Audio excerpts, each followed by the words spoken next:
हरे कृष्णा कृष्ण कृष्ण हरे हरे, हरे राम राम राम हरे हरे। हरे कृष्णा। तो श्रीमद् भागवतम क्लास में आप सभी का स्वागत है।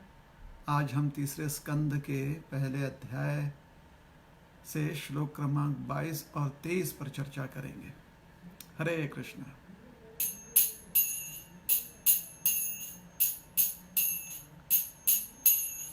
जय राधा माधवा कुंज बिहारी, जय राधा माधवा कुंज बिहारी, गोपी जन बल्लभा गिरिवरधारी, जय गोपी जन बल्लभ गिरिवरधारी, शोदानंदन ब्रज जनरंजन, शोदानंदन ब्रज जनरंजन, यमुना तीरावनचारी, यमुना तीरावनचारी, जय राधा माधव कुंज बिहारी, जय राधा माधव कुंज बिहारी। हरे कृष्णा कृष्णा कृष्णा हरे हरे, हरे राम राम राम हरे हरे, हरे कृष्णा कृष्णा कृष्णा हरे हरे, हरे राम राम राम हरे हरे, हरे कृष्णा कृष्णा कृष्णा हरे हरे, हरे राम राम राम हरे हरे, हरे कृष्णा कृष्णा कृष्णा हरे हरे, हरे राम राम राम हरे हरे, जय जय प्रभुपाद जय जय प्रभुपाद, जय जय प्रभुपाद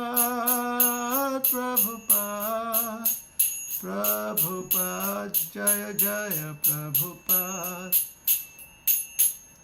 जय श्री हरिनाम संकीर्तन की जय, श्रील प्रभुपाद की जय, अनंत कोटि वैष्णव भक्त वृंद की जय, जय ग्रंथराज श्रीमद् भागवतम की जय, जय निताई गौर प्रेमानंदे हरि हरि बोल।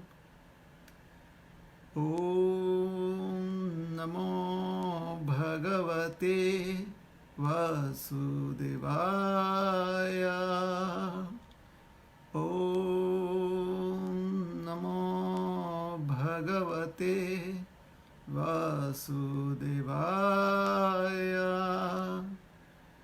ओम नमो भगवते वासुदेवाय। नारायणं नमस्कृत्य नरं चैव नरोत्तमं, देवीं सरस्वतीं व्यासं ततो जयमुदीरयेत्। नष्टप्रायेषु भद्रेषु नित्यं भागवत सेवया भगवत्युत्तमश्लोके भक्तिर्भवति नैष्ठिकी। हरे कृष्णा कृष्णा कृष्णा हरे हरे, हरे राम राम राम हरे हरे।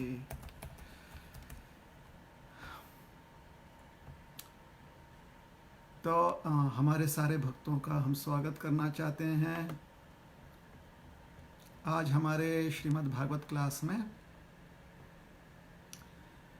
आज हम श्रीमद् भागवत के तीसरे स्कंद के पहले अध्याय से श्लोक क्रमांक 22 और 23 पर चर्चा करेंगे।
तो श्लोक क्रमांक 22।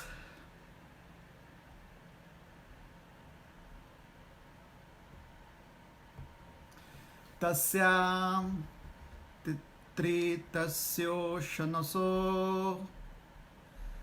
मनोश्च पृथोर अथाग्नेरसितस्य वायोः तीर्थं सुदासस्य गवां गुहस्य यच्छ्राद्धदेवस्य स आसीषेवे।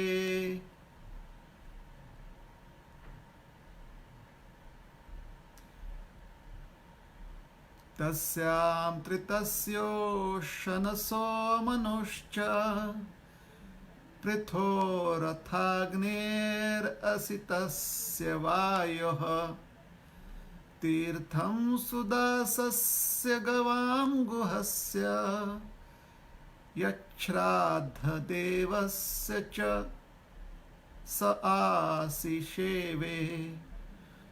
तस्यां त्रितस्योशनो क्षमा कीजिएगा तस्यां त्रितस्योशनसो मनोश्च पृथोरस्थाग्नेरसितस्य वायोः तीर्थं सुदासस्य गवां गुहस्य यच्छ्राद्धदेवस्य स आशिसेवे। तस्यां त्रितस्योशनसो मनोश्च पृथोरथाग्नेरसितस्य वायोः तीर्थं सुदासस्य गवां गुहस्य यच्छ्राद्धदेवस्य स आसीषेवे।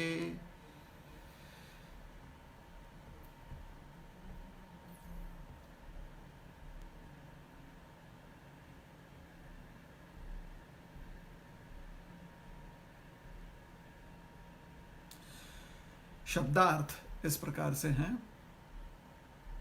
तस्याम सरस्वती नदी के किनारे त्रितस्य त्रिट नामक तीर्थस्थल, उशनसः उशना नामक तीर्थस्थल, मनोह च मनो नामक तीर्थस्थल भी, पृथोह पृथु के, अथ तत्पश्चात अग्नेह अग्नि के, असितस्य असित के, वायोः वायु के, तीर्थम तीर्थ स्थान, सुदासस्य सुदास नाम का, गवाम गो नामक, गुहस्य तथा गुह का, यत तत्पश्चात, श्राद्ध देवस्य श्राद्ध देव का, सह विदुर ने,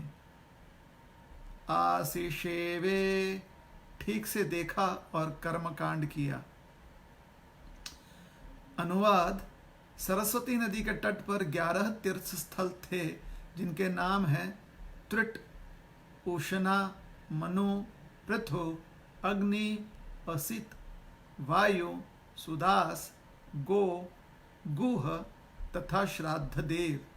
विदुर इन सबों में गए और ठीक से कर्मकांड किए। तो यहां पर इसका कोई तात्पर्य नहीं है श्लोक का, इसलिए अब हम श्लोक क्रमांक 23 भी पढ़ेंगे, उसका उच्चारण करेंगे और उसके अनुवाद और तात्पर्य को पढ़ेंगे। अन्यानि चेह द्विजदेव देवैः कृतानि नानायतनानि विष्णुः प्रत्यंगम मुख्यांकित मंदिराणि यद्दर्शनात् कृष्णम अनुस्मरन्ति। अनुवाद: वहां महर्षियों तथा देवताओं द्वारा स्थापित किए गए पूर्ण पुरुषोत्तम भगवान विष्णु के विविध रूपों से युक्त अनेक अन्य मंदिर भी थे। ये मंदिर भगवान के प्रमुख प्रतीकों से अंकित थे और आदि भगवान श्री कृष्ण का सदैव स्मरण कराने वाले थे। तात्पर्य: श्री श्रीमद् अभय चरणारविंद भक्ति वेदांत स्वामी महाराज श्रील प्रभुपाद जी द्वारा। मानव समाज 4 सामाजिक वर्णों तथा 4 आध्यात्मिक प्रयागों में विभाजित है जो प्रत्येक मनुष्य पर लागू होता है। यह प्रणाली वर्णाश्रम धर्म कहलाती है और इस महान ग्रंथ में अनेक स्थलों पर इसकी व्याख्या की जा चुकी है। साधु संत या वे व्यक्ति जो संपूर्ण मानव समाज के आध्यात्मिक उत्थान में पूर्णतः लगे रहते थे, द्विज देव कहलाते थे, अर्थात द्विजों में सर्वश्रेष्ठ। चंद्रलोक से ऊपर के उत्कृष्ट लोकों के वासी देव कहलाते थे। द्विज देव तथा देव दोनों ही विष्णु के विविध स्वरूपों वाले यथा गोविंद, मधुसूदन, नृसिंह, माधव, केशव, नारायण, पद्मनाभ, पार्थ सारथी आदि नामों वाले मंदिरों की स्थापना करते हैं। भगवान असंख्य रूपों में अपना विस्तार करते हैं, किंतु वे सभी रूप एक दूसरे से अभिन्न होते हैं। भगवान विष्णु के 4 हाथ रहते हैं और प्रत्येक हाथ में विशेष वस्तु यथा शंख, चक्र, गदा या कमल का फूल रहता है। इन 4 चिन्हों में से चक्र प्रमुख है। आदि विष्णु रूप होने से कृष्ण के एक ही चिन्ह चक्र होता है, इसीलिए कभी कभी उनको चक्री भी कहा जाता है। भगवान का चक्र शक्ति का प्रतीक है जिससे वे सारे जगत का नियंत्रण करते हैं। विष्णु मंदिरों के शिखरों पर चक्र का प्रतीक रहता है जिससे लोग दूर से इस प्रतीक को देख सकें और तुरंत भगवान कृष्ण का स्मरण कर सकें। अत्यंत ऊंचे मंदिरों के निर्माण का उद्देश्य लोगों को दूर से दर्शन करने का सुयोग प्रदान करता है। भारत में जब भी कोई नया मंदिर बनाया जाता है तो यही शैली अपनाई जाती है और ऐसा प्रतीत होता है कि लिखित इतिहास के पहले से ही यह शैली चली आ रही है। नास्तिकों द्वारा किए जाने वाले इस मूर्खतापूर्ण प्रचार कि मंदिरों का निर्माण बाद में हुआ, यहाँ पर खंडन हो जाता है, क्योंकि कम से कम 5000 वर्ष पूर्व विदुर ने इन मंदिरों को देखा था और विष्णु के ये मंदिर विदुर द्वारा देखे जाने के बहुत पहले से विद्यमान थे। महर्षियों तथा देवताओं ने कभी भी मनुष्यों या देवताओं की मूर्तियां स्थापित नहीं की, किंतु सामान्य लोगों के लाभार्थ उन्हें ईश भावनामृत के स्तर तक उठाने के लिए उन्होंने विष्णु मंदिरों की स्थापना की। ओम ज्ञानतिमिरान्धस्य ज्ञानाञ्जनशलाकया चक्षुरुन्मिलितं येन तस्मै श्रीगुरवे नमः। श्रीचैतन्यमनोभीष्टं स्थापितं येन भूतले स्वयं रूपः कदा मह्यं ददाति स्वपदान्तिकम्। नमो विष्णुपदाय कृष्णप्रेष्ठाय भूतले श्रीमते भक्तिवेदान्त स्वामिनिति नामिने। नमस्ते सारस्वती देवे गौरवाणी प्रचारिणे निर्विशेष शून्यवादी पाश्चात्य देशतारिणे। वाञ्छाकल्पतरुभ्यश्च कृपा सिन्धुभ्य एव च पतितानां पावनेभ्यो वैष्णवेभ्यो नमो नमः। जय श्री कृष्ण चैतन्य प्रभु नित्यानंद श्री अद्वैत गदाधर शिवासादि गौर भक्त वृंद। हरे कृष्ण कृष्ण कृष्ण हरे हरे, हरे राम राम राम हरे हरे।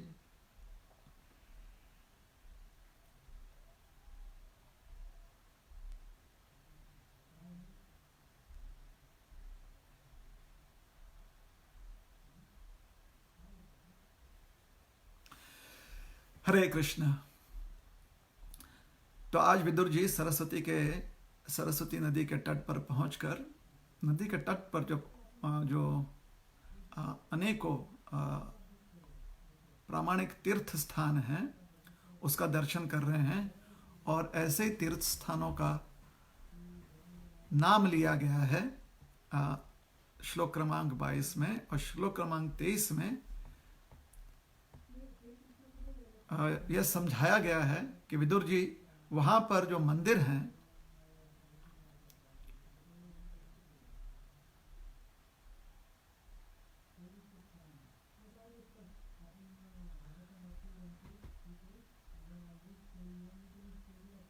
मुख्य अंकित मंदिराणी, तो मंदिर शब्द का प्रयोग किया गया है।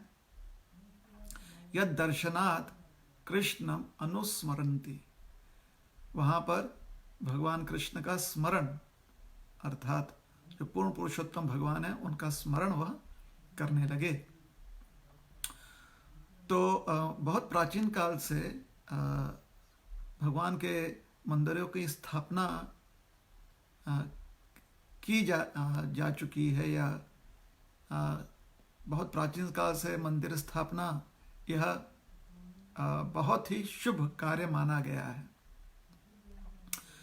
क्योंकि मंदिर में भगवान विशेष रूप से उपस्थित रहते हैं। और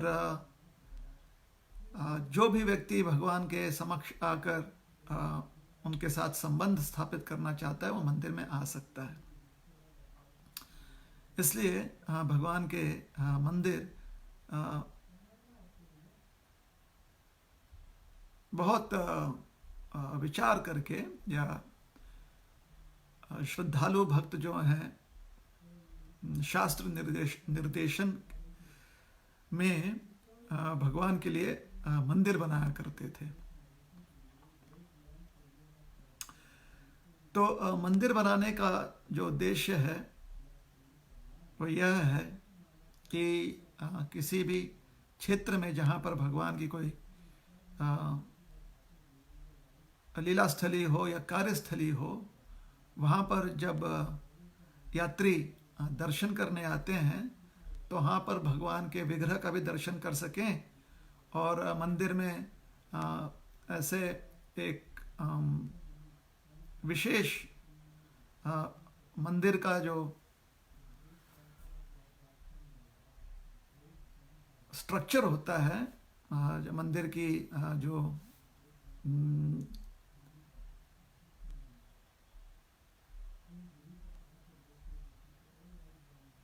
जो वास्तु है वहाँ पर बैठकर व्यक्ति ध्यान लगा सके या चिंतन कर सके। साथ ही साथ क्योंकि वहाँ पर एक ऐसा स्थान बनाया गया है जहाँ हर व्यक्ति आकर अपनी श्रद्धा व्यक्त कर सकता है, तो बड़े बड़े ऋषि मुनि ज्ञानी या पंडित जो हैं वह भी इन मंदिरों में आकर वहाँ पर अपना सेवा योगदान देते हैं, जहाँ लोग आकर उनसे चर्चा कर सकें और उनसे मार्गदर्शन प्राप्त कर सकें। तो यह भी लाभ प्राप्त हो जाता है मंदिर होने से। मंदिर होने से और एक जो लाभ प्राप्त हो जाता है कि अगर आपको किसी प्रकार की क्रिया संपन्न करनी है, जो आपके वर्णाश्रम वर्ण अनुसार या आश्रम अनुसार उचित क्रिया हैं, तो यहाँ पर उपलब्ध जो व्यवस्था होती है, उस व्यवस्था का उपयोग करके हम अपने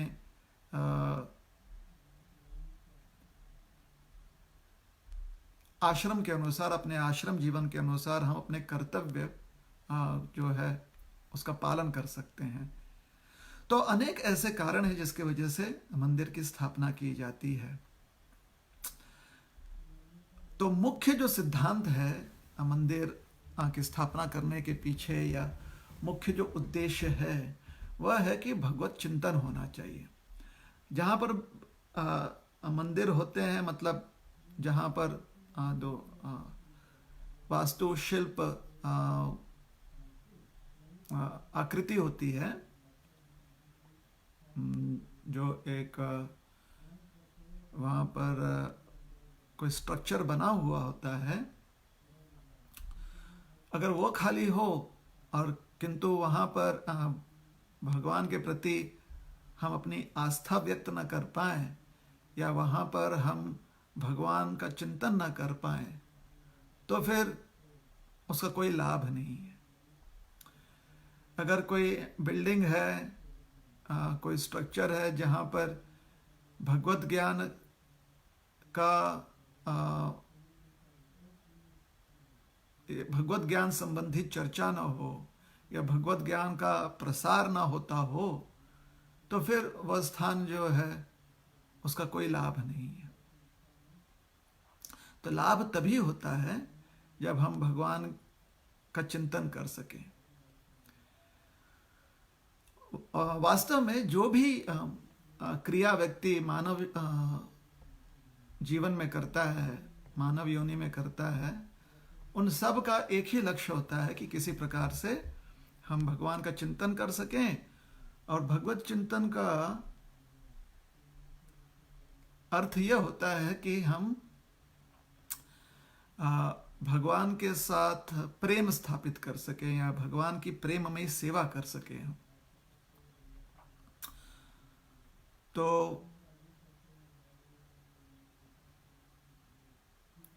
प्राचीन काल से भगवान के मंदिर स्थापित इसी कारण से किए जा रहे हैं कि वहाँ पर बिना किसी अवरोध के, बिना किसी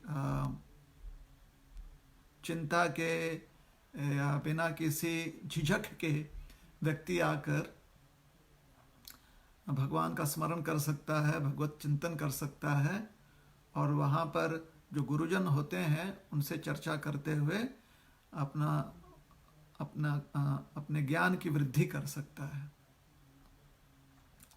श्रीमद् भागवत में पहले स्कंद में सुखदेव गोस्वामी जी समझाते हैं कि जो भी कार्य व्यक्ति करे, वह कार्य जो है भगवान की संतुष्टि के लिए करना चाहिए। जैसे भगवत गीता में भगवान समझाते हैं, तत्कुरुष्व मदर्पणम। हर कार्य जो है इस प्रकार से हमें उन कार्यों को निभाना चाहिए, संपन्न करना चाहिए, जिससे कि वो भगवान विष्णु को समर्पित करने योग्य बन जाए, भगवान विष्णु को, भगवान कृष्ण को समर्पित कर सके। और वैसे श्रीमद् भागवत में प्रथम स्कंद में सुखदेव गोस्वामी समझाते हैं कि जितनी भी व्यवस्था समाज में की गई है, या जितने भी सुविधाएं किसी भी समाज में दिए जाते हैं, उन सारी व्यवस्थाओं की, उन सारी सुविधाओं का जो लक्ष्य होता है वो होता है भगवान को संतुष्ट करना। जब हम ऐसे ऐसे विचार सुनते हैं कि भगवान को संतुष्ट करना यह उद्देश्य है, तो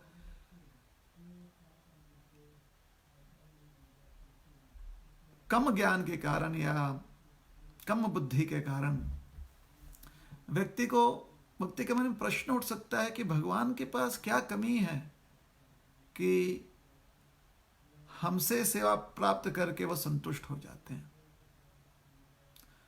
भगवान में कोई कमी नहीं है।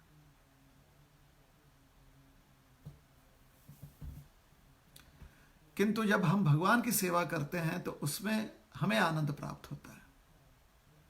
सेवा का अर्थ यही है कि जिसके प्रति आप सेवा अर्पण कर रहे हैं वह संतुष्ट होना चाहिए, इसलिए शब्द प्रयोग किया गया है भगवान की संतुष्टि के लिए हमें कार्य करना चाहिए।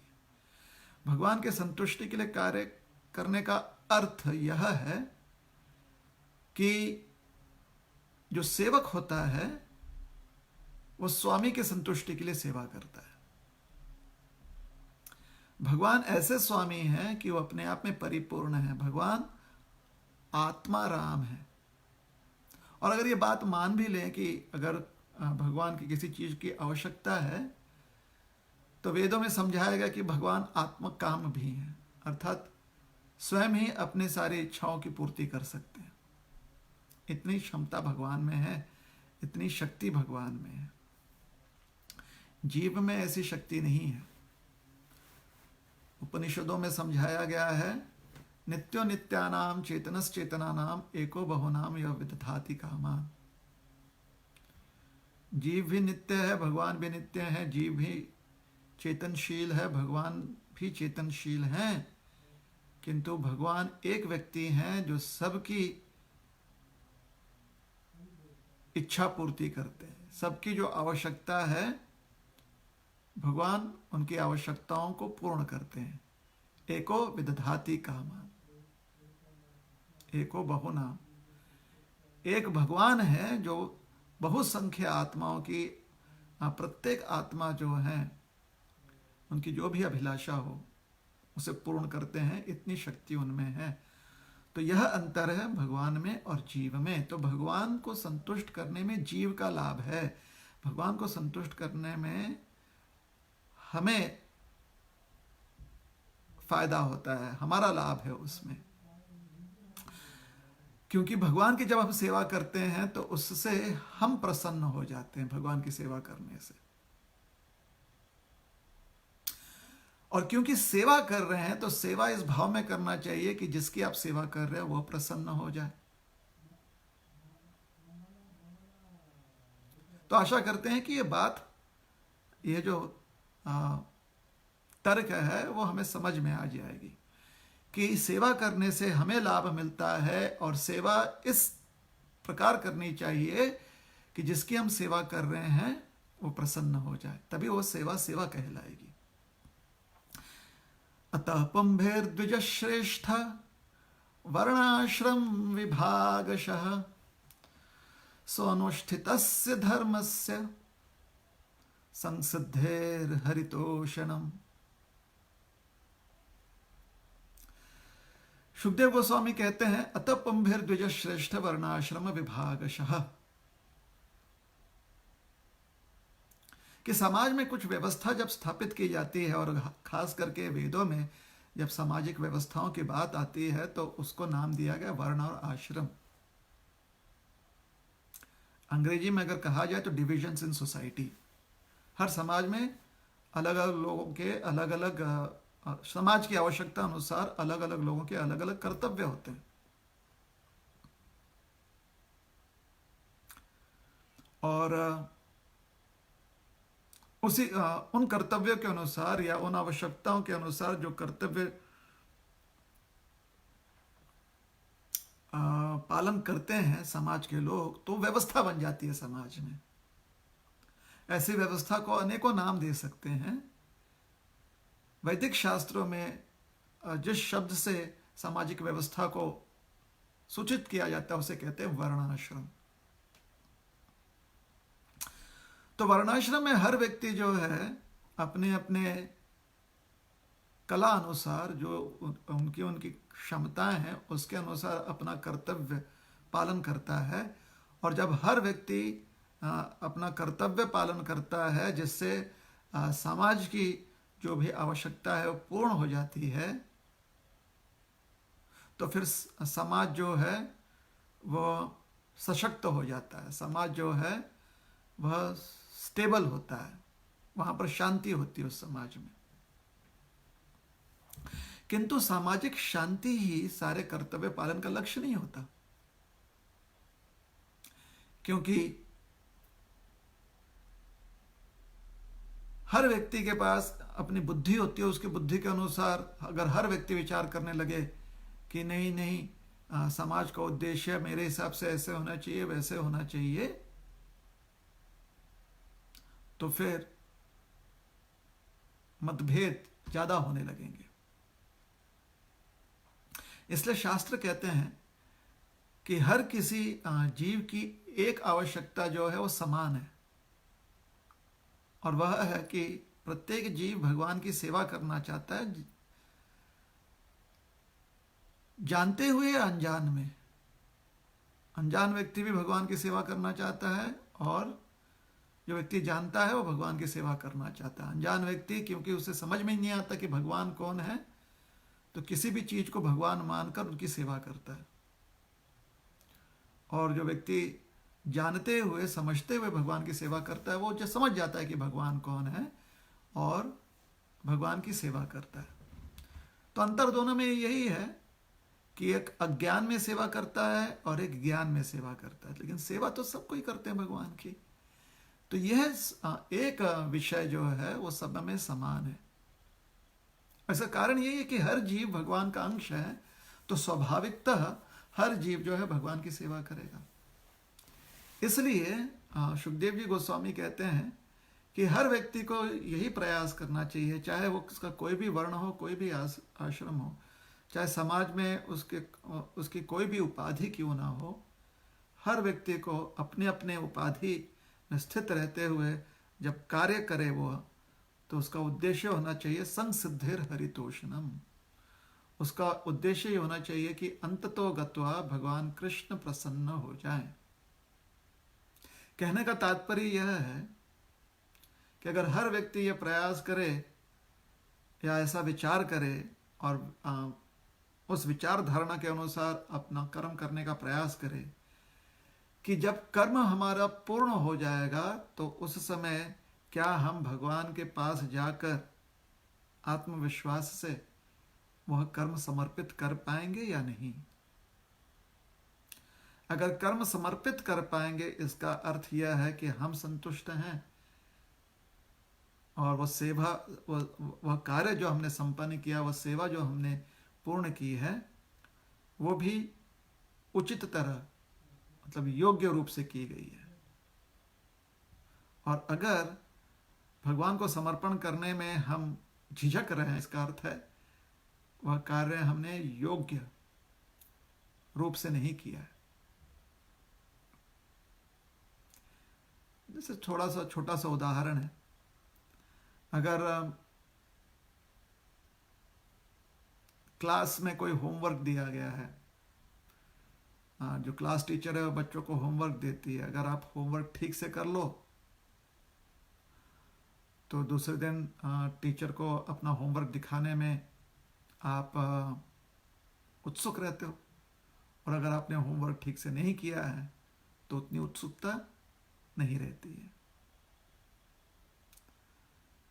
तो अतः पुंबिर द्विज श्रेष्ठ वर्णाश्रम विभागस सुनुष्ठितस्य धर्मस्य संसिद्धिर हरितोष। जितने भी हम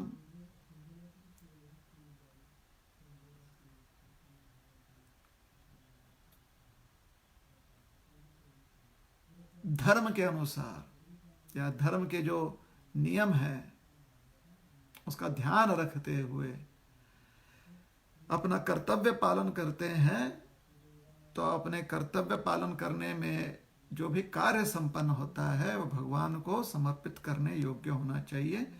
और जब वो भगवान को समर्पण हम कर देते हैं तो संसिद्धिर हरितोषणम, भगवान हरि जो है प्रसन्न होकर हमें उनकी प्रसन्नता जो है वही हमारे लिए वरदान बन जाता है। भगवान जब प्रसन्न हो जाते हैं तो उनकी प्रसन्नता हमारे लिए वरदान हो जाता है।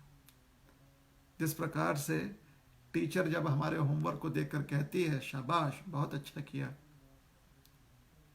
तो टीचर का यह कहना, टीचर की जो शाबाशी है वह हमारे लिए हमें बहुत प्रेरित करती है, वह हमारे लिए प्रेरणा बन जाती है। तो संग सिद्धिर हरितोषणम, हर चीज जो है भगवान हरि की संतुष्टि के लिए होना चाहिए। और अगर भगवान हरि के संतुष्टि के लिए हम हर कार्य करना चाहते हैं, इसका मतलब है कि नित्य जो है कृष्ण का स्मरण होना चाहिए। तो जो भी कार्य या जो भी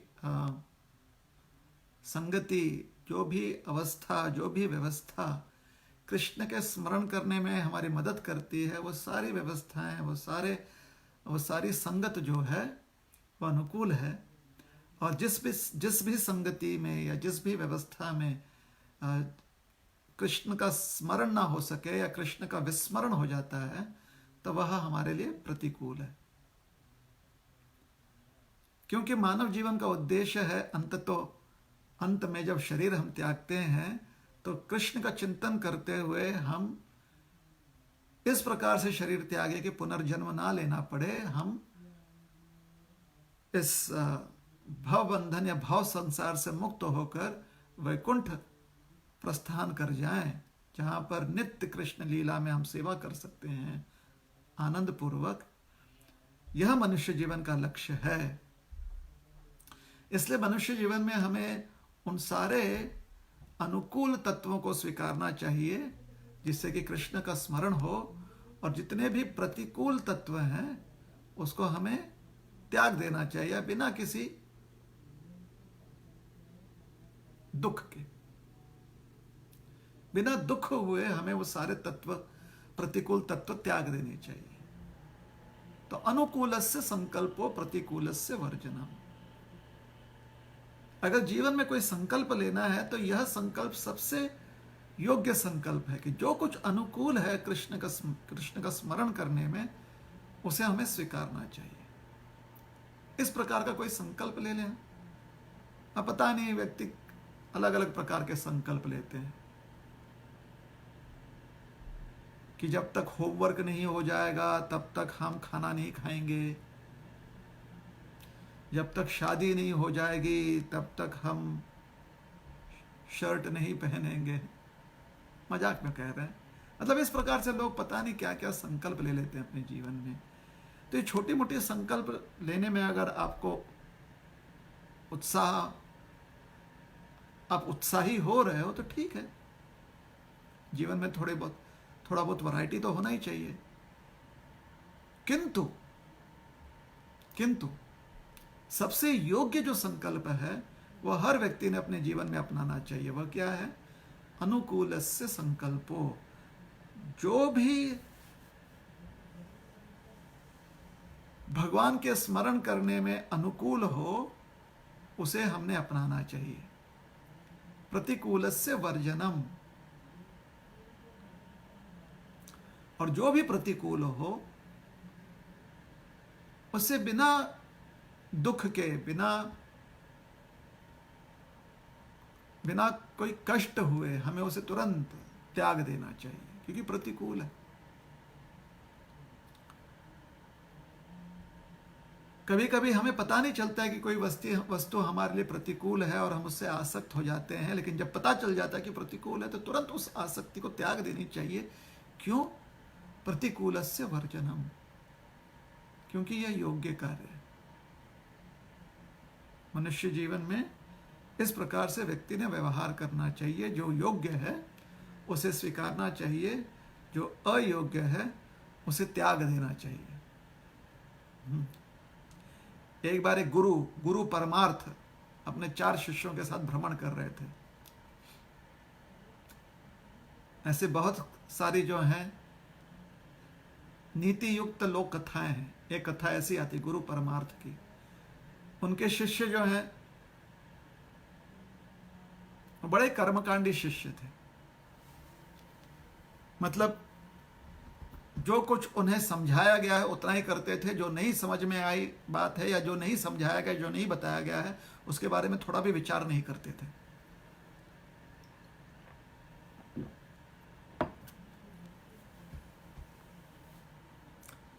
जैसे जल पी सकते हैं, ये बात समझाएगी तो जल पीते हैं, लेकिन अगर कोई दूध दे दे तो फिर वो रुके रहते हैं। कर्मकांड है ना, कर्मकांडी है। कर्मकांडी का अर्थ है किसी ने बताया नहीं कि दूध के साथ कैसे व्यवहार करना चाहिए।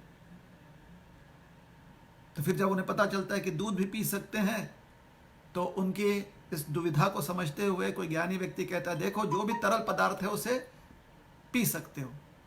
अच्छा, जो भी तरल पदार्थ है उसे पी सकते हैं, चलो अच्छी बात है। तो कहीं पर किसी प्राणी का मूत्र था, वो भी तरल है। अब ये कर्मकांडी लोग हैं।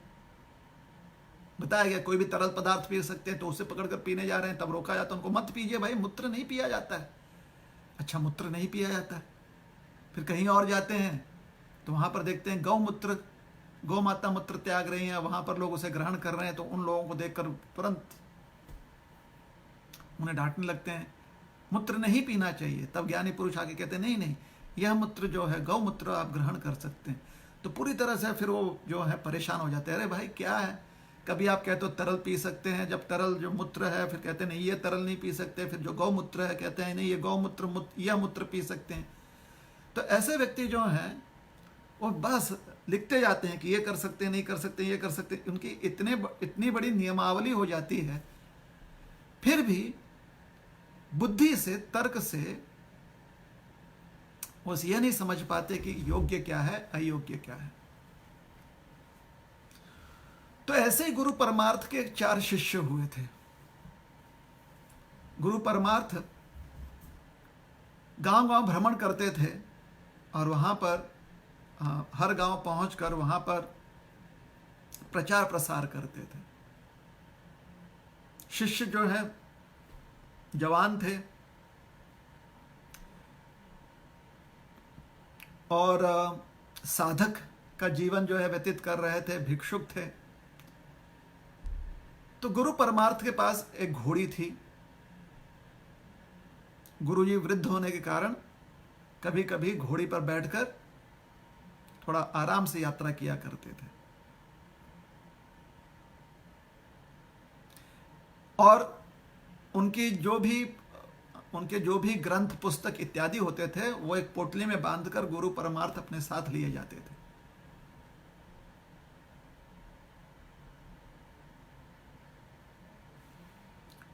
एक समय गुरु परमार्थ के ध्यान नहीं रहा, कुछ ग्रंथ जो हैं घोड़ी से गिर गई। ग्रंथ घोड़ी से गिर गई, पीछे शिष्य चल रहे थे, उन्होंने देखा जो कुछ किताबें नीचे गिर गई हैं, विचार करने लगे क्या करना चाहिए, क्योंकि उन्हें कोई आदेश नहीं दिया गया था कि किताबों के साथ क्या व्यवहार करना चाहिए। तो वहीं पर जो है उसको दुर्लक्षित करते हुए आगे निकले। थोड़े समय के बाद गुरुजी ने कोई किताब चाहिए तो देखा किताब नहीं है। अपने शिष्य से पूछा, आपने ये किताब देखी है, क्या हुआ? तो उन्होंने कहा 1 किलोमीटर पीछे वो किताब गिर गई। तो उन्होंने बोला कि आपने उठाया क्यों नहीं? नहीं, हमें नहीं पता था कि किताब उठानी है। तो गुरुजी ने कहा आपको किताब उठानी चाहिए अगर वो गिर जाए। तो उन्होंने कहा ठीक है, किताब उठा लेते हैं अगर वो गिर जाए। तो वापस पीछे गए, किताब उठा लिए। अब इस बात को ध्यान में रखते हुए वो आगे निकले। कुछ दिनों बाद गुरुजी थोड़े से थके हुए थे, तो गधे पर ही बैठे हुए, घोड़ी पर बैठे हुए थे। उन्हें थोड़ी सी झपकी आ गई तो घोड़ी से फिसलकर नीचे गिर गए और इतनी गहरी नींद में थे, मतलब थोड़ी सी झपकी, मतलब काफी थक चुके थे, तो उन्हें पता ही नहीं चला कि कब वो नीचे गिर चुके हैं और घोड़ी आगे निकल गई किताबों के साथ। शिष्यों ने सोचा, ओहो हो, किताब नहीं गिरा है, गुरुजी गिरे हुए हैं, अब हम क्या करें? गुरुजी को उठाना चाहिए कि नहीं उठाना चाहिए? तो आपस में चर्चा की, नहीं गुरुजी ने कहा है कि किताब अगर गिरेगी तो उठाना चाहिए, बस। तो गुरुजी को वहां पर छोड़कर घोड़ी के पीछे पीछे चलने लगे। गुरुजी जब उठे, थोड़ा सा जो नींद टूटी समय के बाद, पावर नैप खत्म हुआ गुरुजी का, गुरु परमार्थ का, तो शिष्यों को आवाज दे के, अरे अरे तुम लोग अकेले कहाँ जा रहे हो मुझे छोड़कर? तो उन्होंने शिष्यों से पूछा कि गुरुजी, हाँ, कि तुमने मुझे उठाया क्यों नहीं? उन्होंने कहा, गुरुजी हमें समझ में नहीं आ रहा था क्या करना है, क्योंकि आपने खाली कहा था किताब अगर गिर जाए तो उठाना है। तो गुरुजी ने आदेश दिया कि देखो अगर घोड़ी से कुछ भी गिरे तो उठा लेना। बोले ठीक है गुरुजी। तो एक समय फिर से ऐसा हुआ, गुरुजी थोड़े से गिर रहे थे, शिष्यों ने उन्हें उठाकर संभाल लिया। गुरुजी ने कहा बहुत अच्छा किया, घोड़ी से कुछ भी गिर जाए तो उठा लेना। घोड़ी के पीछे चलते चलते उन्होंने देखा कि घोड़ी ने पूंछ उठाई और घोड़ी ने विष्ठा त्याग दिया। अब शिष्य ने सोचा कि गुरुजी ने कहा अगर घोड़ी से कुछ भी गिरे तो उठा लेना, तो उसको उठा लिए। गुरुजी ने पूछा ये क्या कर रहे हो? बोले गुरुजी आप ही ने तो कहा था घोड़ी से कुछ भी गिरे तो उठा लेना। तो ये कथा जो नीतिज्ञ लोग हैं ये कथा इसलिए सुनाते हैं क्योंकि वो कहते हैं कि जब इस प्रकार से व्यक्ति सिर्फ कर्म कांड करने में ही, मतलब जितना बताया गया उतना ही करेगा, उसके बारे में विचार नहीं करेगा कि वो क्यों करना चाहिए क्यों नहीं करना चाहिए, उसका प्रमाण नहीं ढूंढने का प्रयास करता है कि इसका प्रमाण शास्त्र में कहाँ पर है, शास्त्र किस प्रकार से इसे योग्य समझा रहे हैं या अयोग्य समझा रहे हैं, तब वो व्यक्ति ठीक से अपने जीवन में प्रगति नहीं कर पाता है।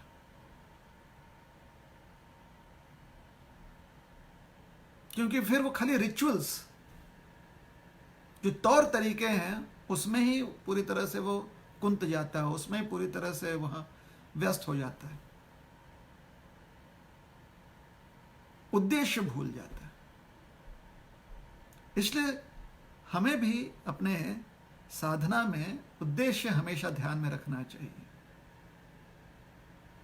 नहीं तो जी ऐसे बहुत सारे लोग हैं जो भगवान का नाम स्मरण करते हैं और अधिकांश लोग अपना यही अनुभव सुनाते हैं कि जितना मन भगवान के नाम जप करते समय भटकता है उतना कभी और नहीं भटकता। अरे हम टीवी बैठकर देखते हैं तो मन टीवी में लगा रहता है, किसी से हम वार्तालाप करते हैं तो मन उस चर्चा में लगी रहती है। लेकिन जब भी हम भगवान का नाम जप करने बैठते हैं तो ऐसा लगता है कि मन जो है तेज रफ्तार से पता नहीं कहां से कहां दौड़ता है। और कुछ लोग ऐसा सोचते हैं कि उनको लगता है कि भगवान की कृपा प्राप्त हो रही है, क्योंकि नाम जप करते समय जब मन अनेकों विषयों के प्रति भटक रहा है तो बहुत कभी कभी उनके व्यवसाय से संबंधित या उनके जीवन में जो क्लेश चल रहा है उससे संबंधित उन्हें बहुत अच्छे आइडियाज आते हैं और उन्हें लगता है कि ओह ये जो आइडियाज आ रहे हैं यही नाम जप करने का फल है, मतलब बहुत अच्छे से नाम जप चल रहा है, बहुत अच्छे से हमारी साधना चल रही है। उद्देश्य देखिए भूल गए। उद्देश्य क्या है? उद्देश्य है स्मर्तव्य सततम विष्णु विस्मर्तव्य न जातुचित। सतत हमेशा भगवान का स्मरण होना चाहिए और कभी भी ऐसा समय नहीं आवे हमारे जीवन में जहां पर भगवान का स्मरण ना हो, भगवान का विस्मरण हो जाए। सर्वे विधि निषेध अश्योर, जितने भी बाकी रीति रिवाज, जितने भी बाकी आपको रिचुअल्स दिए गए हैं, जितने भी बाकी आपको नियमावली दी गई हैं, वो सारे नियमावली जितने भी तौर तरीके समझाए गए हैं, वो जितने सारे तौर तरीके, सारे नियमावली जो भी आपको समझाए गए हैं, वो सब इस एक नियम की सेवा करते हैं, इस एक नियम के अधीन है कि हर अन्य नियमावली उसका उद्देश्य यह होना चाहिए कि हमेशा कृष्ण का स्मरण हो और कभी भी भगवान का विस्मरण नहीं हो। भगवान का कभी भी विस्मरण नहीं होना चाहिए। तो स्मर्तव्य सततम विष्णु विस्मर्तव्य न जातुचित। और यहाँ पर तात्पर्य में श्रील प्रभुपाद जी एक बहुत ही व्यवहारिक दृष्टिकोण प्रदान कर रहे हैं। कहते हैं कि अक्सर मंदिर जो है ऊंचाई पे बनाए जाते हैं और उनके शिखर बड़े ऊंचे ऊंचे होते हैं और शिखर के ऊपर ध्वजा और चक्र भी स्थापित किया जाता है, ताकि अगर कोई व्यक्ति खेत में थोड़ा सा गांव से दूर खेत में काम कर रहा हो, कोई यात्री जो है एक गांव से अपने गांव से दूसरे गांव जा रहा है, या बाहर से कहीं अपने गांव वापस आ रहा है, अपने शहर वापस आ रहा है, या कोई भूला भटका व्यक्ति हो, तो चाहे वो खेत में काम कर रहा हो तो उसका मन वहाँ पर लगा हुआ है, चाहे वो कहीं बाहर जा रहा है यात्रा पर तो उसका ध्यान यात्रा पर है, बाहर से जब वापस आ रहा है तो अपने घर पहुँचना चाहता है, या फिर कोई भूला भटका है तो उसके मन में चिंता होती है।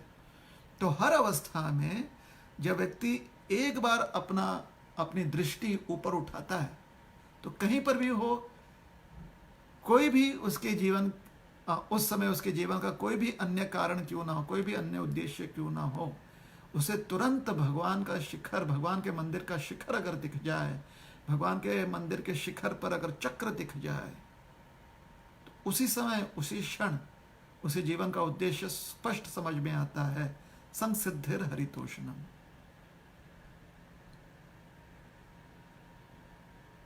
जैसे एक शराबी होता है ना, तो जहां पर भी उसे शराब की दुकान दिख जाए, बस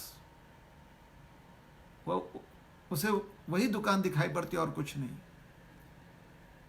जो बहुत ही जिसको भोजन प्रिय होता है, जहां पर भी अच्छे पकवान बन रहे हों, वो उन स्थानों के प्रति उसकी विशेष आसक्ति होती है। किसी को अगर पिक्चर देखने की बहुत आदत है तो जहां पर भी सिनेमा घर हो, वो उसके मन को तुरंत उसके आंख तुरंत उसे पकड़ लेते हैं, उसे देख लेते हैं। कोई बहुत पुस्तकों में रुचि रखता है तो कहीं पर भी पुस्तकालय दिख जाए तो तुरंत उसके ध्यान में आ जाता है। उसी प्रकार से जो भी व्यक्ति मनुष्य है, मानव है, उसके दृष्टि में तुरंत भगवान का स्मरण जो है आ जाना चाहिए। जिस प्रकार से प्यासे के लिए कुआं, शराबी के लिए मदिरालय, ज्ञानी के लिए ग्रंथालय या पुस्तकालय, वो उसका मन पूरी तरह से खींच लेता है, उसी प्रकार से जो मानव होता है उसका मन जो है भगवत स्मरण की ओर खींचा जाना चाहिए। उस प्रकार की लत जो है, आदत जो है मनुष्य को होनी चाहिए। और जिस मानव में ऐसी तृष्णा नहीं होती है, जिस मानव को ऐसी आदत नहीं होती है कि वो कृष्ण का स्मरण नित्य कर सके, फिर वो मानव नहीं द्विपद पशु कहलाता है। और अन्य अलग अलग उपमाएं दी गई हैं। जैसे एक लोहार का भाता होता है और उसे लोहार ऊपर नीचे जो है हिलाता है तो उसमें से गर्म हवा निकलती है। उसी प्रकार से ये चमड़े का ही एक भाते जैसा है, जिसमें से श्वास निश्वास जो है होते रह रहा है। तो अगर सिर्फ श्वास निश्वास खाली हम जो है अंदर बाहर श्वास ले रहे हैं, तो उस भाते में और इस चमड़े के इस बोरे में, इस शरीर में क्या अंतर है? लेकिन अगर श्वास निश्वास होते हुए हम कृष्ण का स्मरण कर रहे हैं, तो फिर यह चमड़ी जो है, यह चमड़ी का बोरा जो है, यह मनुष्य कहलाता है। और जो भाता होता है लोहार का, जिसमें से गर्म हवा निकलती है, वो कभी भी स्मरण नहीं कर सकता, क्योंकि उसमें प्राण ही नहीं है।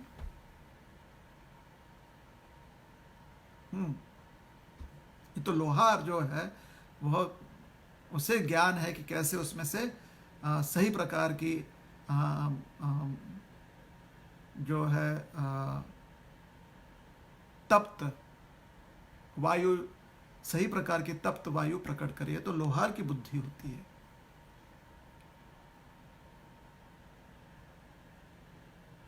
स्वयं वह जो है उसके जीवन का कोई उद्देश्य नहीं होता, सिर्फ हवा खींचना, हवा बाहर फेंकना, हवा खींचना, हवा बाहर फेंकना, यही कार्य करता है।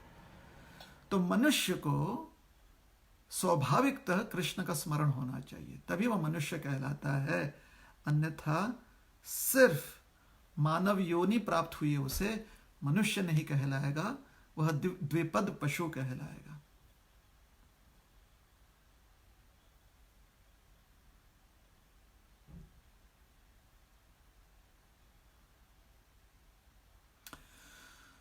तो यह उद्देश्य है मंदिर का, कि हर किसी को, विशेष करके जब इतने सुंदर मंदिर बनाए जाते हैं, तो मंदिर के आसपास या जिनकी आस्था है उस मंदिर के प्रति, वह लोग तो उसका लाभ लेते ही हैं, लेकिन अन्यथा भी कोई यात्री, राहगीर, खेत में काम करने वाले मजदूर, किसान, या सरोवर पर, किसी नदी पर, किसी नहर पर गए हुए माताएं, स्त्रियां बर्तन साफ करने के लिए या कपड़े धोने के लिए चली जाती हैं, या बच्चे कहीं पर खेल रहे हैं मैदान में, कोई भी क्यों ना हो, जब भी उनकी दृष्टि थोड़ी सी उठती है आसमान की ओर, तो मंदिर का शिखर दिखाई दे देता है, और जैसे ही मंदिर का शिखर दिखाई देता है, तुरंत कृष्ण का स्मरण हो जाता है। तो इसलिए शिल्प शास्त्र के अनुसार जो मंदिर का वास्तु होता है, जो उसकी आकृति होती है, बहुत विशाल होती है। अन्य जितने भी और घर होते हैं, जितने भी और बिल्डिंग है, उससे कहीं ऊंचा मंदिर का शिखर होता है, ताकि कहीं से भी ऊंचाई से यह एक जो सबका केंद्र बिंदु है, सबके जीवन का लक्ष्य है, या स्मरण दिलवाता है सबके जीवन का लक्ष्य का, जो सभी के लिए आवश्यक है और सभी के लिए कॉमन है, समान है, उसका बोध होने में, या वह हमारी दृष्टि में आ जाए, आसानी से आ जाए, तो इसका ध्यान रखा जाता था। जब श्री चैतन्य महाप्रभु जगन्नाथपुरी पहली बार जा रहे थे, तो कथा आती है कि श्री चैतन्य महाप्रभु एक गांव में भगवान के दर्शन करने के बाद, महादेव जी के लिंग का दर्शन करने के पश्चात और भगवान श्री हरि के दर्शन करने के पश्चात जगन्नाथपुरी की ओर निकले, और अभी 1.5-2 घंटे की पैदल यात्रा बाकी थी। उनके साथ नित्यानंद प्रभु और मुकुंद सरकार और जगदानंद भी थे। तो अचानक उन्होंने देखा कि चैतन्य महाप्रभु जो आगे आगे बड़ी तेजी से निकल रहे हैं, क्योंकि बहुत उत्साह है जगन्नाथपुरी पहुंचने में, वो अचानक स्तब्ध रह गए। उनका शरीर जो है भगवत प्रेम के लक्षणों से कांपने लगा। उनकी आंखों से भगवान से जो मिलने की भावना है, या भगवान से मिलने की जो उत्सुकता है, वो इतनी बढ़ गई कि उनके नेत्रों से अश्रुधारा बहने लगी, उनके ओंठ कांपने लगे, मुंह हिलने लगे, लेकिन मुख से कोई स्वर ना निकले। और दूर क्षितिज के ओर देखते हुए, दूर जहां पर आसमान जमीन से छूता है, उस क्षितिज की ओर देखते हुए वो अपना हाथ जोड़कर प्रणाम करने लगे, और वहां पर साक्षात दंडवत प्रणाम किया, और सुदर्शन चक्र जी की स्तुति करने लगे, भगवान की जो ध्वजा होती है उसकी स्तुति करने लगे। तब गांव के जो लोग थे, ये कमलापुर गांव है, कमलापुर गांव के जो लोग थे, वो थोड़े से स्तब्ध रह गए, चकित रह गए कि ये सन्यासी इतना तेजस्वी, इतना सुंदर सन्यासी जो है, ये पागलों की तरह क्यों व्यवहार कर रहा है, जमीन में क्यों लेटा हुआ है। तो चैतन्य भागवत में वृंदावन दास ठाकुर समझाते हैं कि वहां से, जहां से अभी और 1.5-2 किलोमीटर पैदल यात्रा बाकी थी, तो दूर क्षितिज में जो वृक्षों का एक वृक्षावली दिखाई देती है, मतलब दूर दूर तक खाली वृक्ष की चोटियां दिखाई देती हैं, उन वृक्ष के चोटियों के ऊपर भगवान जगन्नाथ के मंदिर का शिखर दिख रहा था। और विशेष करके शिखर पर जो नील चक्र है भगवान का, उसका दर्शन हो रहा था। कहा जाता है कि भगवान जगन्नाथ के मंदिर पर जो चक्र है वो 12 से 14 फीट जो है, उतना उसका उसकी चौड़ाई है, 1.5-2 किलोमीटर से। और मंदिर भी थोड़े से ऊंचे स्थान पर है, दूर से ही दर्शन हो जाता है। जहां से भी दर्शन होता है वहीं पर भक्त जो है नतमस्तक हो जाता है, प्रणाम करता है चक्र को, क्योंकि माना जाता है कि जब भगवान के मंदिर के ऊपर शिखर पर जो चक्र है उसका दर्शन होता है तो साक्षात भगवान का ही दर्शन हो रहा है।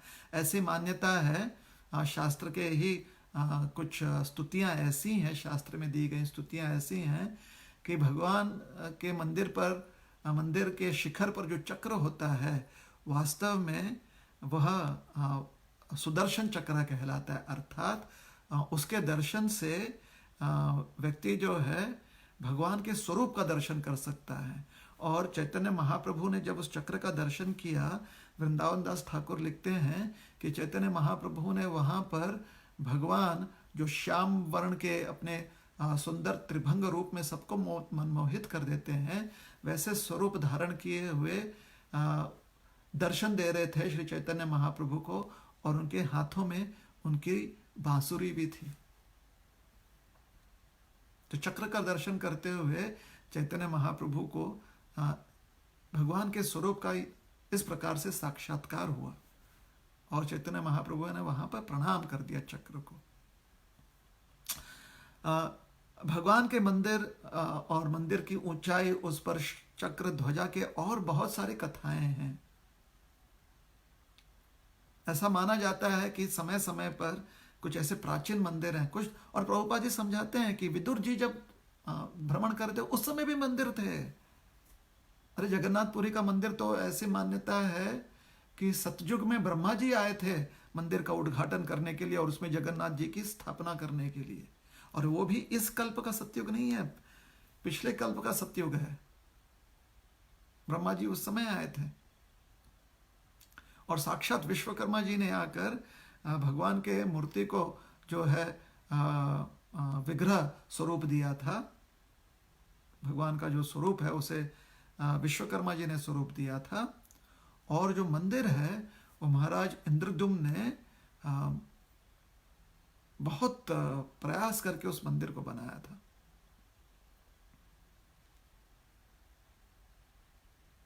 तो ऐसे बहुत प्राचीन प्राचीन मंदिर हैं जिनका शास्त्र के अनुसार स्थापना जब वो स्थापित किए गए तो शास्त्र कहते हैं कि कई कल्प पूर्व स्थापित किए गए थे वो मंदिर। तो हमेशा से भगवान के मंदिर रहे हुए हैं। और द्वापर युग में तो विशेष करके, क्योंकि द्वापर युग में कृष्ण प्राप्ति का या जो कृष्ण भावना भावित होने का जो सबसे योग्य मार्ग था वो था कि इन मंदिरों में जहाँ पर भगवान के बहुत ही अद्भुत विग्रह होते हैं उनकी मन लगाकर सेवा करना, बहुत धूमधाम से उनकी सेवा करना। तो बहुत प्राचीन काल से अनेकों मंदिर हैं और फिर समय के अनुसार कुछ धस गए हैं, कुछ मंदिर जो हैं वो वीरान हो गए हैं।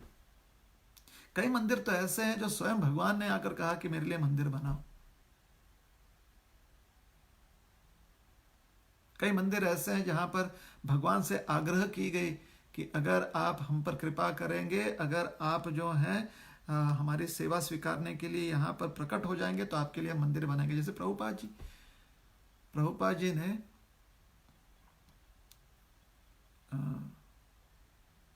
प्रभुपाद जी बंबई गए थे और जहाँ पर हमारा राधा रास बिहारी मंदिर है, तो राधा रास बिहारी मंदिर का उद्घाटन 1978 में हुआ था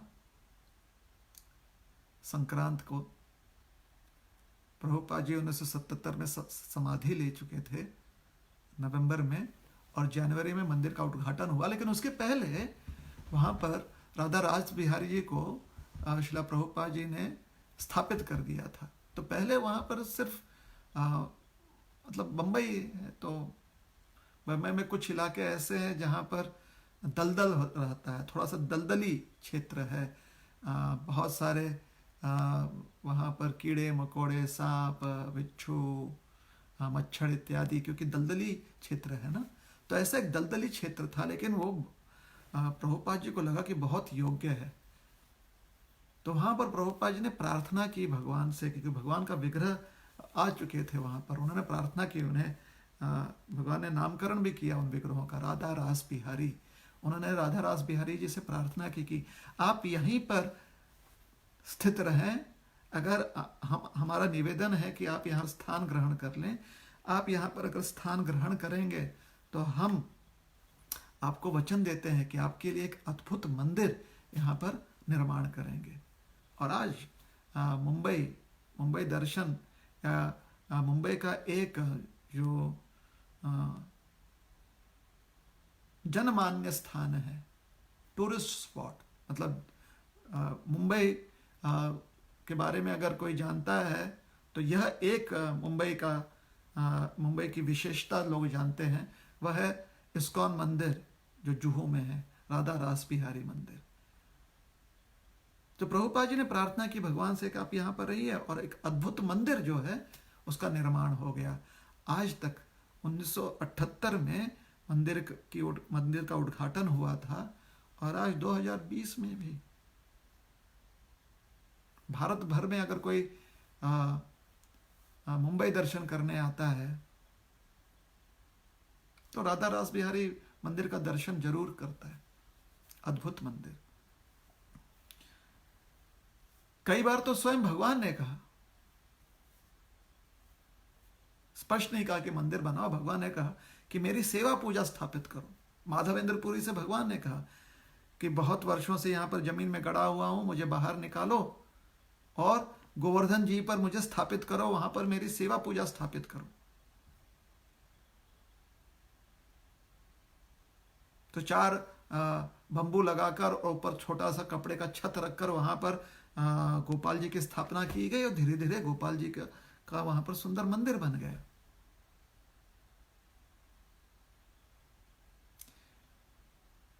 जयपुर के जो महाराजा थे, महाराज जय सिंह, उन्होंने तो गोविंद जी के लिए एक अद्भुत मंदिर और एक संपूर्ण नगरी बसा दी उनके लिए, जिसको जयपुर नगरी कहते हैं। बिल्कुल उस नगरी के केंद्र में उन्होंने सबसे अद्भुत, अगर कोई भी बिल्डिंग बनी थी, कोई भी स्ट्रक्चर बना था, कोई भी वास्तुशिल्प कला थी, तो वह थी गोविंद देव जी की का मंदिर।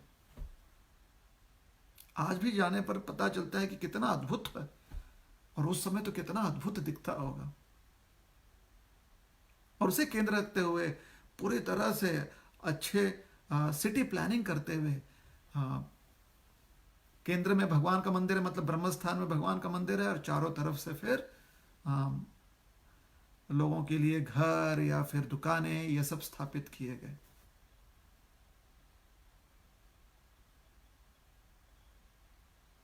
आज भी जयपुर जाएंगे और ऊपर घाटी में है जयपुर, पहाड़ियों से एक तरफ आमेर की पहाड़ियाँ, दूसरी तरफ अन्य पहाड़ियाँ हैं। अगर उन पहाड़ियों पर जाकर आप नीचे जयपुर नगरी को देखेंगे तो ऐसा लगता है मानो जैसे कि बहुत सिस्टमैटिकली एकदम सब चीज जो है एक दूसरे से समान अंतर पर है।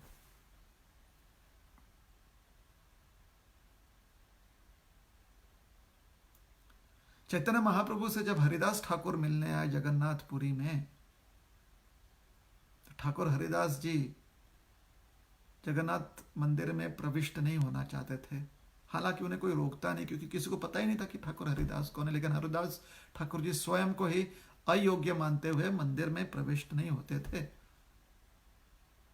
तो चैतन्य महाप्रभु ने उन्हें मंदिर के पास ही एक सुंदर कुंज में स्थान दिया। एक छोटे से वृक्षों का एक कुंज था, उसमें उन्हें स्थान दिया।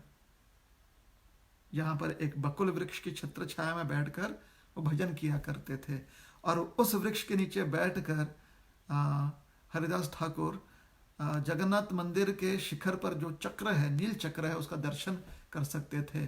और चैतन्य महाप्रभु ने उनसे कहा कि आपकी इच्छा के अनुसार आप मंदिर में प्रविष्ट नहीं होना चाहते हो, किंतु यहीं से भगवान के नील चक्र का, भगवान के जगन्नाथ मंदिर के ऊपर जो चक्र है, सुदर्शन चक्र है, स्थापित किया गया, उसको नील चक्र कहते हैं। जैसे जगन्नाथपुरी को नीलाचल भी कहा जाता है, तो ऐसे ही उसका नाम नील चक्र है। तो उन्होंने कहा कि इस चक्र का आप दर्शन करते हुए आपको साक्षात भगवान जगन्नाथ के दर्शन होंगे, क्योंकि भगवान के मंदिर के ऊपर शिखर पर जो चक्र होता है वह भगवान का जो विग्रह है उससे अभिन्न होता है। तो ऐसे बहुत सारे उदाहरण हैं शास्त्र में जहाँ पर भगवान के मंदिर का जो महात्म्य है उसका गुणगान किया गया है। रूप गोस्वामी ने तो एक टीला में खुदाई करके गोविंद देव को प्रकट किया। फिर राजा मानसिंह आए और उन्होंने कहा कि गोविंद देव के लिए हम एक अद्भुत मंदिर बनाएंगे। तो उस समय 7 मंजिल वाले 7 फ्लोर्स के अद्भुत चट्टानों से बना हुआ मंदिर उन्होंने तैयार किया गोविंद देव के लिए।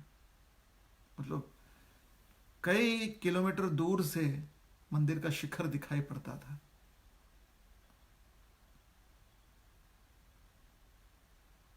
गोविंद टीला पर उन्होंने गोविंद देव के लिए मंदिर स्थापित किया। फिर बाद में कुछ धूर्त लोगों के अत्याचार की वजह से मंदिर को नष्ट किया गया। और आज भी अगर देखा जाए तो आज मंदिर की जो टूटा फूटा मंदिर है उसके ही अद्भुतता को देखकर आदमी चकाचौंध हो जाता है और विचार करने लगता है कि जब ये सारा मंदिर खड़ा था उस समय कितना अद्भुत दिखता होगा। दूर दूर से लोग उस मंदिर को देखते थे। श्री वृंदावन धाम के आसपास, मथुरा मंडल के आसपास के क्षेत्र से मंदिर का शिखर या ऊपर का भाग दिखाई देता था। लोग तुरंत स्मरण करते थे गोविंद देव का। तो ये सारा महात्म्य, इस अनेक अनेक उदाहरण दिए गए हैं जिससे मंदिर का महात्म्य समझ में आता है। मंदिर में जो अलग अलग शिल्प आकृतियां होती हैं या जो भी वहाँ पर जो सिंबल्स होते हैं वो सबका उद्देश्य यही होता है। जो भी वहाँ पर कलाकृति होती है, पौराणिक कलाकृति होती है, उसका उद्देश्य ये होता है कि जब व्यक्ति मंदिर आए तो पूरी तरह से भगवान और भगवान की जो लीलाएं हैं उसका स्मरण कर सके। मतलब मंदिर आकर समय कब कितना बीत गया यह उसे समझ में नहीं आवे, क्योंकि इतना कुछ मंदिर में कृष्ण स्मरण से संबंधित व्यवस्था की जाती है।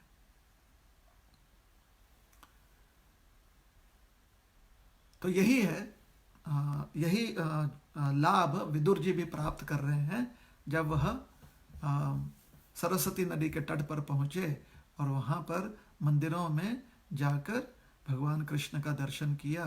तो उनकी पूरी थकान, तीर्थ यात्रा गमन की पूरी थकान और उनका जितना भी एक मन में अभिलाषा थी कि कब भगवान के दर्शन होंगे, वो पूर्ण हो गए, पूरे तृप्त हो गए।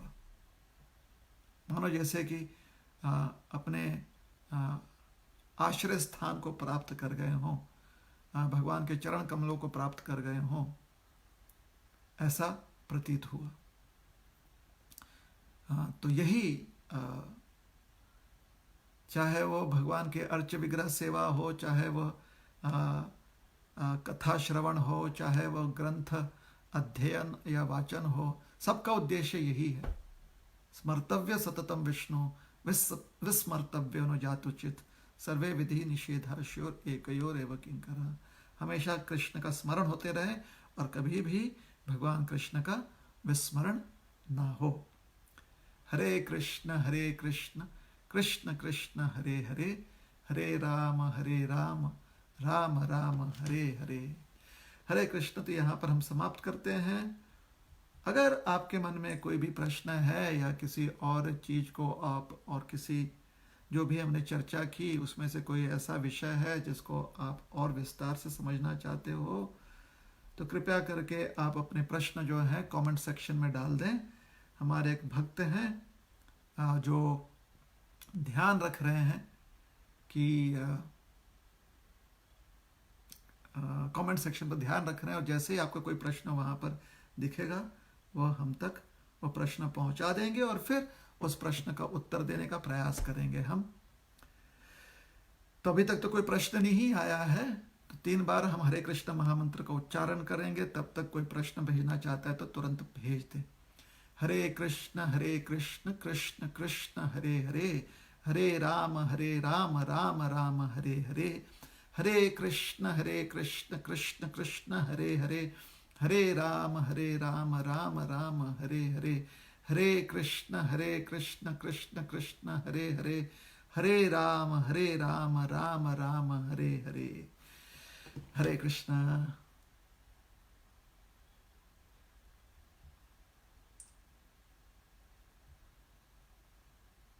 तो कोई भी प्रश्न नहीं आया हम तक।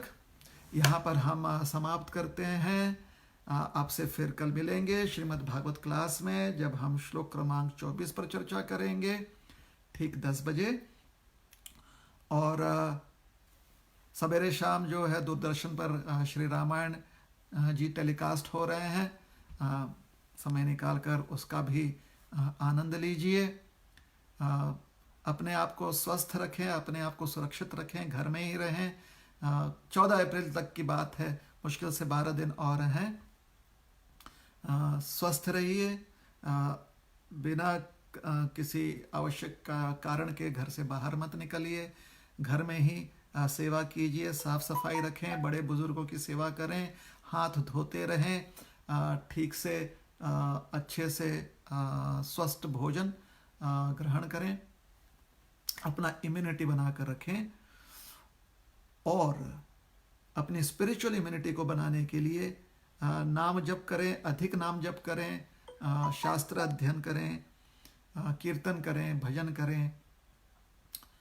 इस प्रकार से आप सुखी रहें, आनंद रहें और अपने आप को स्वस्थ रखें, अपने परिवार को स्वस्थ रखिए और समाज को स्वस्थ रखने में, देश को स्वस्थ रखने में और विश्व को स्वस्थ रखने में अपना योगदान देते रहें।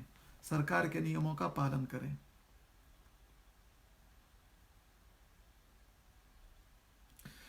एक प्रश्न यहां पर भेजा गया है कि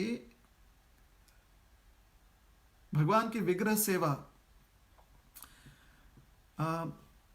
और भगवान के नाम का जप करना या नाम स्मरण करना, इन दोनों में से कलयुग पर किस पर ज्यादा जोर दिया गया? कलयुग पर नाम स्मरण पर ज्यादा जोर दिया गया है, लेकिन साथ ही साथ भगवान के विग्रह सेवा जो है नाम स्मरण करने में हमारी मदद करती है। एक बार श्रीला प्रभुपाद जी से पूछा गया, श्रीला प्रभुपाद जी का क्या है, कलयुग में हमें क्या करना चाहिए? नाम स्मरण करना चाहिए कि बाकी सेवा जैसे कि विग्रह सेवा है या कोई और सेवा करनी चाहिए?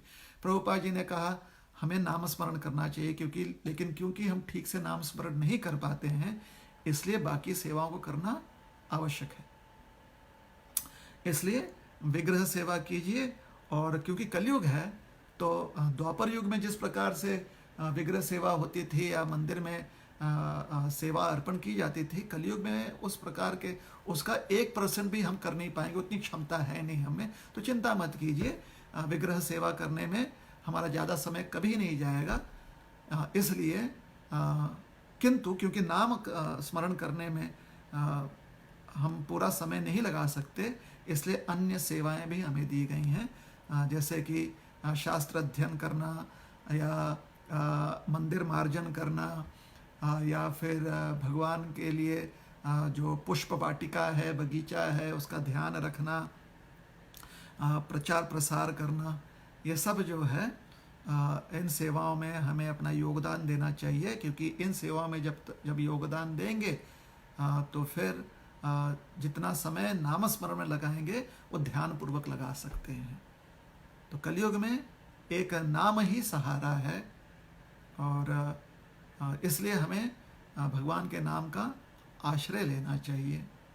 अन्य सेवा हम इसलिए करते हैं क्योंकि भगवान का नाम आश्रय हम पूरी तरह से ले नहीं पाते, तो कम से कम मन कहीं और ना भटके, इसलिए भगवान की अन्य सेवाओं में हमें अपना मन लगाने का प्रयास करना चाहिए। और ऐसे प्रयास करते करते एक दिन जब भगवान के प्रति मन लग जाएगा सेवा करते करते, तो भगवत नाम के प्रति भी मन पूरी तरह से लग जाएगा। और वो लोग अत्यंत ही भाग्यशाली हैं जिनका मन भगवत नाम में इतना लग गया है कि पूरा समय जो है वो भगवत नाम चिंतन और नाम स्मरण में ही लगा देते हैं, और उन्हें कुछ और करने का समय ही नहीं मिलता है। इस उदाहरण के लिए कभी कभी आप अपने काम में इतना मग्न हो जाते हो, जो लोग काम करते हैं जगत में, आप अपने काम में इतना लीन हो जाते हो कि भोजन करना भूल जाते। आपको बताया भी जाता है कि आपका मन पसंदीदा पदार्थ बनाया गया है, क्योंकि काम में आपको इतना काम में आप पूरी तरह से व्यस्त हो चुके हो कि आप कहते हो कि हाँ बस अभी आ रहे हैं, और फिर उस व्यस्तता में भूल जाते हो आपका सबसे पसंदीदा पदार्थ पकवान बना हुआ है, फिर भी आप उसे भूल जाते हो क्योंकि आप अपने काम में व्यस्त हो गए हो। उसी प्रकार से जब पूरी तरह से व्यक्ति व्यस्त हो जाता है भगवान के नाम जप करने में, पूरी तरह से उसमें मग्न हो जाता है भगवान के नाम जप करने में, तो किसी और चीज़ के प्रति उसका ध्यान जाता ही नहीं। और कलयुग में ऐसा व्यक्ति जो है बड़ा ही अहोभाग्य माना गया है। कलो तद हरि कीर्तनात्, कलयुग में नाम संकीर्तन से व्यक्ति परम धाम को प्राप्त कर सकता है, और बड़े आसानी से प्राप्त कर सकता है, क्योंकि उतनी क्षमता व्यक्ति में होती है, उससे अधिक क्षमता व्यक्ति में नहीं है किसी और मार्ग से परम धाम को प्राप्त करना। कोई और मार्ग के नियमों का पालन करना अत्यंत कठिन होता है कलयुग में, जो कलयुग के निवासी होते हैं उनके लिए, क्योंकि उतनी उनकी शक्ति नहीं होती, उतनी उनकी बुद्धि नहीं होती। तो हमारी ऐसी अवस्था के कारण हमारे लिए सबसे योग्य मार्ग यही दिया गया है, हरे कृष्ण कृष्ण कृष्ण हरे हरे, हरे राम राम राम हरे हरे, कि हम नाम स्मरण करते रहें और नामाश्रय ग्रहण करने का प्रयास करें। चलिए, यही एक प्रश्न आया था, यहाँ पर हम समाप्त करते हैं। हरे कृष्ण, श्री कृष्ण भगवान की जय, ग्रंथराज श्रीमद् भागवतम की जय, श्रील प्रभुपाद की जय।